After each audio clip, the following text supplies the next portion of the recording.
Kerry has spent more than 20 years helping brands and agencies build content, social media, and influencer marketing programs.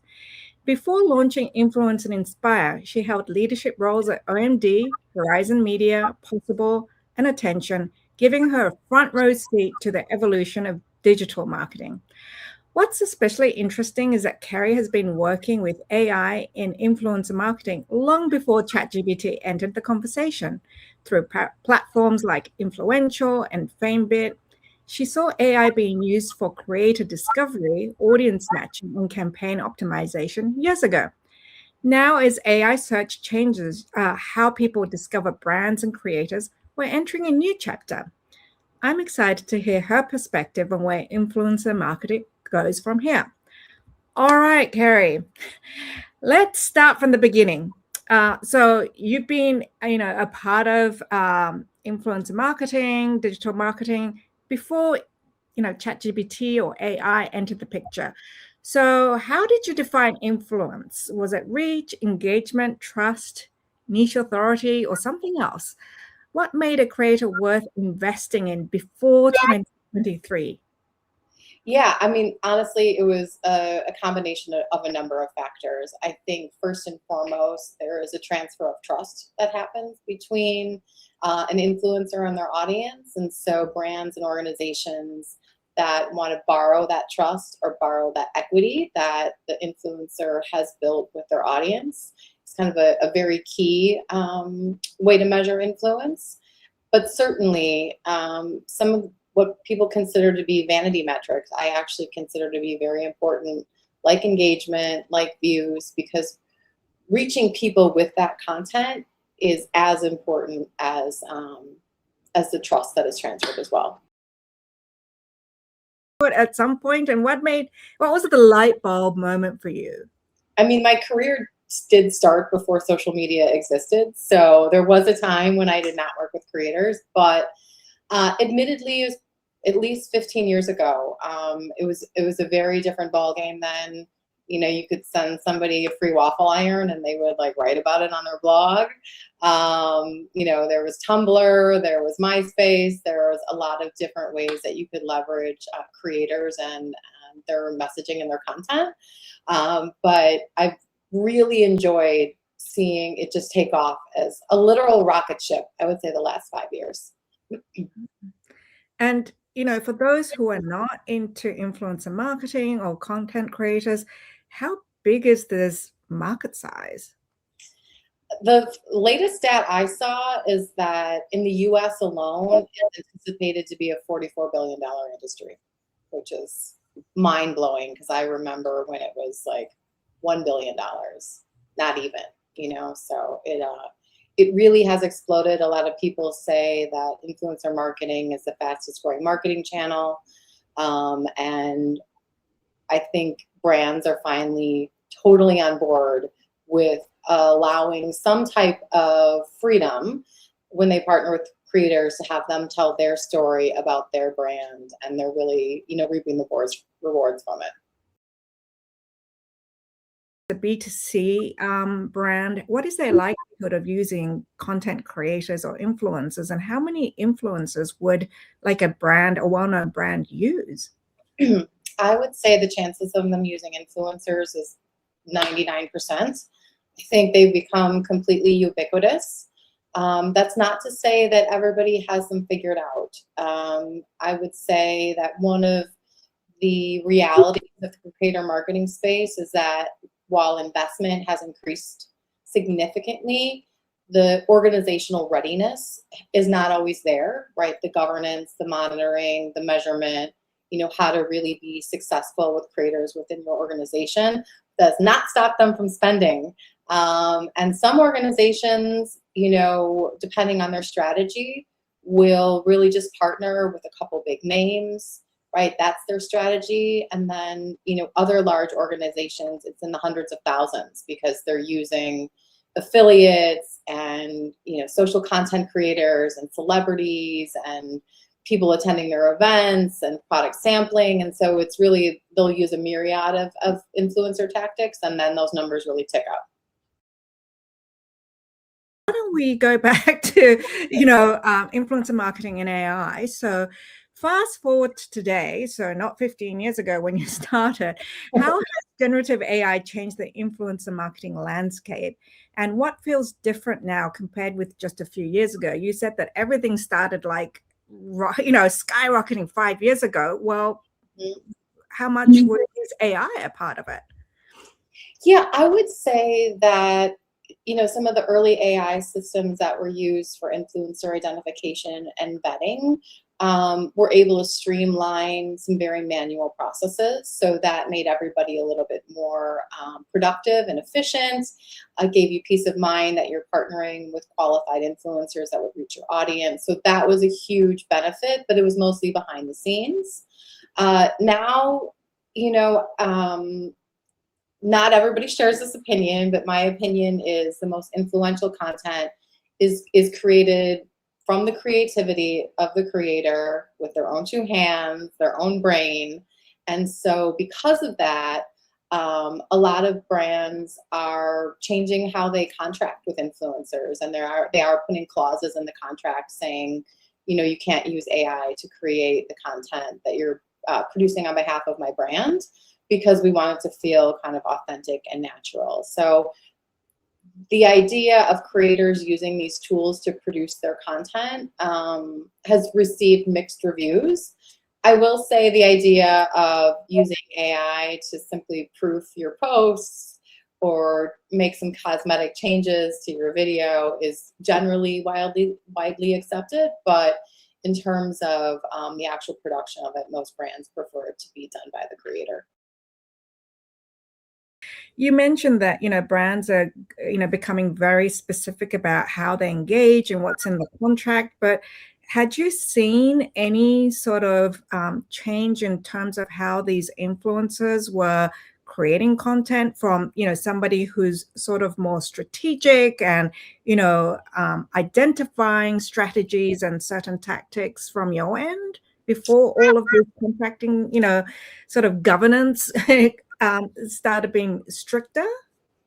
I would say, there are millions of content creators, of influencers. The ones that, I recommend brands and organizations work with are the ones who have real consistency with the type of content they create. It feels like them, it feels authentic. And even when they do a brand partnership, it still should feel very much like something they are just creating for their channel, that they are smartly integrating your brand into. So from that perspective, I have not seen a big change, because I think those creators know that that's a real differentiator for them, and they want to keep doing that, right? If you don't use fancy graphics in your content, don't all of a sudden, out of the blue do it. If you don't start every video promoting a brand, like weave it into the narrative naturally, instead of, having it feel like this stark difference between the type of content you normally create. Flipping this to the creators, and I'm sure you talk to quite a few of them just to keep in touch with them. What's the prevailing sentiment about AI? Do they see it as a threat? They don't. Yeah, I know. At least there's someone out there who doesn't. Creators built their business on knowing how to reach and engage an audience. It is taste, it is intuition, it's their personality, it is the type of content they create, the type of conversations they want to have. It is them putting their best, most public face forward and really trying to learn from their audience, know what works, and engage them. So are they going to be threatened by AI being able to replicate that type of learning and intuition? No. I think they are, potentially worried about unauthorized use of their content, like having their content being altered by AI and used for some other purpose. But when you ask, are they threatened by it from a marketing perspective, from a brand deal perspective, they're not. Okay. One example that recently came up was, this supermodel, Paulina Porizkova, and she's become an influencer for pro-aging and not altering yourself as Yeah. you age. And there was one post that she had where she said that there is actually an Instagram account that is an AI generated version of her. And I think her name is Helena or something. Have you heard about that? So there has been, and these are off and on trends, right? There was a movement. I mean, it was probably 10 years ago. I wouldn't call it a movement. It was a fad, where there were AI generated influencers. Like it was an AI entity that had its own Instagram account, and brands did partner with them for a little bit. I never recommended that brands work with them personally. Not that they didn't, out of novelty, kind of, draw some attention and likely deliver some results. But yeah, it goes against like every instinct I have about influencer marketing to relegate that to someone who is not human, and isn't the brains and the creativity behind their account. One of the biggest questions marketers are asking today about influencers and if influencers can improve a brand's visibility in AI search. Yeah. I mean, how much have you heard about this particular topic? It is hot right now. Everybody wants to know.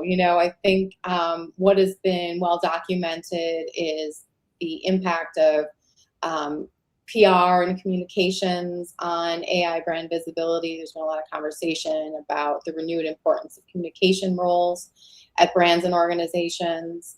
And then that slowly transitioned into, well, are influencers going to do the same thing? Right? They are third-party voices. They are at times credentialed experts. Can they also help a brand's visibility when you partner with them? I think it's a really great conversation to have. I don't think anybody honestly has it figured out yet. Certainly there are some signals that if you work with influencers on YouTube, whether long form or shorts, Reddit, Substack, I mean, these are all very key sources for AI search visibility. I don't think there's a lot of evidence at this point that partnering with influencers on Instagram or TikTok has any type of real measurable impact. But it's new. And so these kind of sea changes are the most exciting for me because I think this is a time to test and learn. I think it's certainly possible that influencer marketing could have a significant impact on one brand's visibility in AI search and have absolutely none on another, depending on their strategy and also how consumers are searching for them. So I think if I were a brand, I would advise them at this point to maybe test influencers on YouTube, Reddit, Substack, if they haven't been using them, see what the impact is. And then I would also have them test, Instagram and TikTok, because I think our industry has a tendency when there is great potential in something new, like with AI search visibility, to kind of go all in and just swing way too far. And so I would caution them, right? You're using influencers to create content because you want to influence their audience. So don't forget that, right? Like, even if it's not Instagram and TikTok is not popping in your AI search, it doesn't mean you should move away or divest from that type of tactic. Like, keep going. But maybe if you're working with an influencer and they're creating a series of Instagram reels, see if they'll cross post on YouTube Shorts. See if you can negotiate that into the contract and see if that starts to pop for you. But I think this time you want to set up really structured test and learns and see, what is working for your brand. Hmm. I just wanted to, interject right now because you've mentioned quite a few platforms, and the reason why you're talking about Substack, Reddit, and YouTube is because AI search cites them more readily, correct? Correct. Yes. Hmm. Whereas Instagram and TikTok are more closed and so much more difficult for AI search engines to be able to see them. Yes? Definitely. And I would say, what's interesting though is that traditional Google search indexes Instagram and TikTok videos in your, search results. I would assume that at some point they also may be cited, at least in Gemini. So I think that's something to keep your eye on. Right now, yes, those platforms, the Reddit, YouTube, Substack are the ones that have the greatest indication that they impact AI search. Mhm. But we don't know what the future holds, you know? Mm. So I want to get sort of tangible here. With some Instagram influencers, content creators, they have a lot of followers on Instagram, but have very little following on YouTube. Yeah. Um, so what, I mean, when you're doing these tests, what are you looking for? Because you may have a lot of followers and a lot of reach in Instagram, but not a lot of followers on YouTube. So you may not see, measurable results. So what are you looking for when you're doing these tests? Yeah, I think you have to be smart about the influencers you pick for this test. So most influencers have a primary platform. It's usually Instagram, TikTok, or YouTube. And I would say that there's less crossover between successful YouTubers and then the types of creators that are successful on Instagram and TikTok. But I would look for, even potentially like a very large influencer who, while YouTube may not be their top platform by far, they still have amassed enough followers that it could potentially have an impact on their AI search visibility. The second thing I would do is don't think one post or one partnership is going to make a huge difference. I do think that, and I'm not an AI search expert like you, but I do believe that kind of repeat engagements with these influencers over time may start to pop a little bit more, right? So even if it doesn't show up quickly, if you keep at it, I think that would be an interesting test. So just to summarize, pick an influencer, a large one that does have a significant YouTube following, if it's not their primary platform, and then do a longer term partnership with them and see if over time they start to pop in results and drive traffic. Mhm.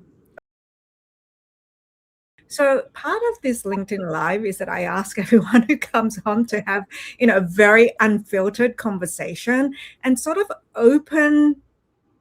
you know, open the sort of conversations that's really happening behind the scenes. Yeah.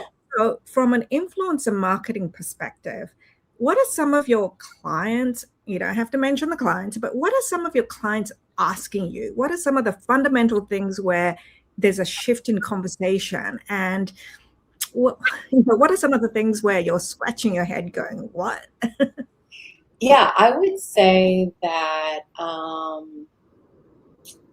there's most of my clients are, I would say, like in marketing leadership of some kind or agency leadership of some kind.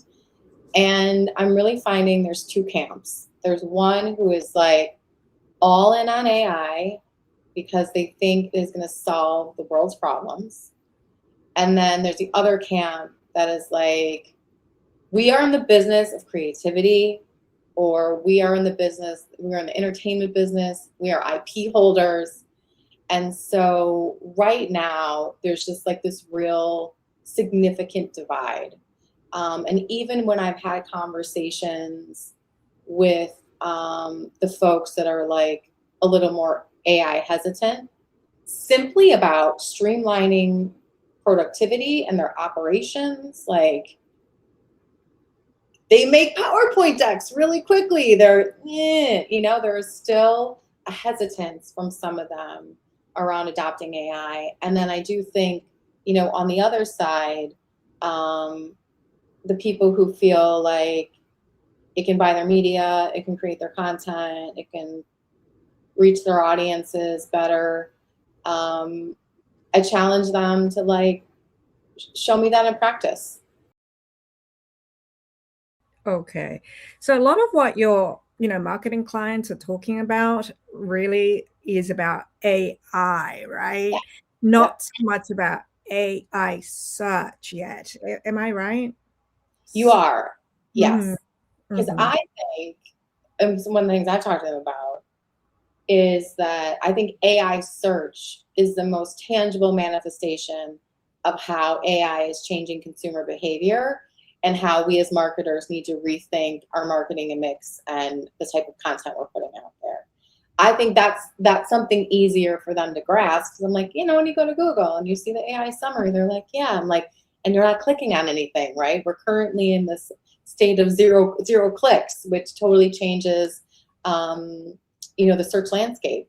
So that, I think, is the most tangible that marketers can wrap their head around. And yeah, you're right. The rest is like, don't know the difference between like agentic and generative AI at all. One of the things about content creators is that it's more about expanding awareness of a product. And, there's a lot of conversation going on about how marketers feel like now they are PR people, because that's what AI search is making them into, and not a marketer with clickable results and KPIs. So is this like going into a territory that's comfortable for influencers or not? I would, well, all right, I'm gonna answer this question two ways. I think it depends on the type of content creator. Because content creators are still on this rocket ship of growth, they're not worried about, like, the Instagrammers and TikTokers are not worried about it. The brand deals keep coming, their income keeps increasing, and they're not thinking like, do I need to diversify at this point? There are other types of content creators, though. There are thought leaders. There are people who create long form content, as B2B influencers. They want to be subject matter experts, right? So at times I've worked with doctors, nurses, pharmacists who were content creators to help create fact-based scientific content. I think those are the types that are, because they want to be taken seriously and they want their expertise to get out there, that are more likely to be considering, I would say, YouTube Shorts, but then also Substack. I was at kind of a communications conference earlier this year, and Substack is the new home for so many communication experts. And yeah, it's basically the new press that you pitch. Mhm. Is it like replacing Medium, would you say? It's interesting. I don't claim to be an expert in that specific space, but I haven't heard much about Medium. I think the monetization model on Substack, and the fact that it shows up in your inbox is just really more appealing to these content creators than Medium was. Okay. It's very interesting that you actually say that a lot of content creators and influencers just don't think about, this shift at all, that the fact is that there's so much demand for them that they're not worried. But you also said that, the more not thoughtful, the more serious educational content creators are the ones that are concerned, right? Because you can have AI search really summarize what they're saying. Yes. Is that, yeah, okay. All Yeah, right. I would say that a lot of content creators who are, I just call them subject matter experts, right? Whether they're academics, they're scientists, they're community leaders, they're doctors, they are a profession first and foremost. and then also, happen to create content around their expertise. A lot of them felt uncomfortable becoming TikTok doctors, right? Like, it was a very specific type of person who felt comfortable translating their expertise, and they are the ones that understood that they're going to reach and persuade more people if they're able to do that. I do think that Substack feels a little more serious, right? So we may even see, and again, it's speculation, we may even see more of these subject matter experts really enter the content creation space because they feel like it is a way to tell a long form story that feels a little more serious. Mm-hmm. From your perspective as the founder of an influencer marketing consultancy, can you tell me how your own business has changed? Like, you can't tell the future, but you can obviously predict from what's happened in the past. What have been the biggest challenges and the biggest opportunities as AI is reshaping the industry? Yeah, I mean, to be honest, people don't hire consultants because they want yesterday's thinking, right? People hire consultants because they have a very specific need that they need solved now. And they also want somebody with cross-category, cross-subject matter expertise that they can then transform into like a bespoke solution for them. So what that means with AI is that, yeah, a lot of brands are, yes, you know what, we need you to come in and make our influencer marketing more measurable, right? We're having trouble calculating a very specific AI or ROI. Yes, we want to make sure that we are working with the best possible influencers and really maximizing their input. But we also are really interested in adding AI agents or products into our workflow. Is that going to make our work better, faster, more accurate? And I would also say that they do want to understand any of the pitfalls of potentially working with creators that use generative AI. Okay, there's a lot of things that people expect from you, obviously, and it seems like you're very good at being flexible, adaptable.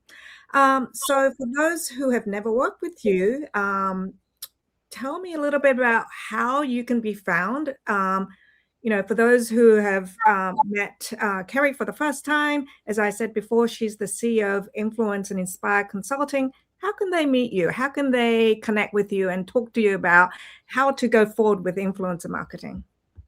Yeah, I mean, honestly, the best way to reach me is LinkedIn. I actually do read all the messages. I'm not that popular that you would get buried in my inbox.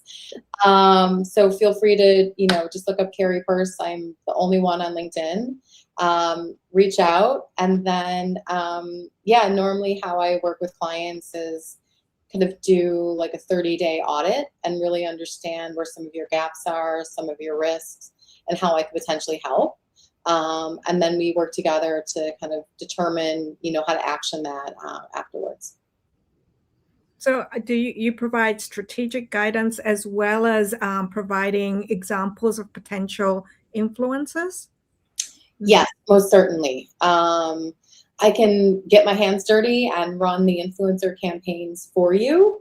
But a lot of times, brands also want my expertise in setting up the systems and the operations to make sure that this investment that they keep spending more and more money on is actually paying off for them. And they feel really confident that they are not opening themselves up to undue risk.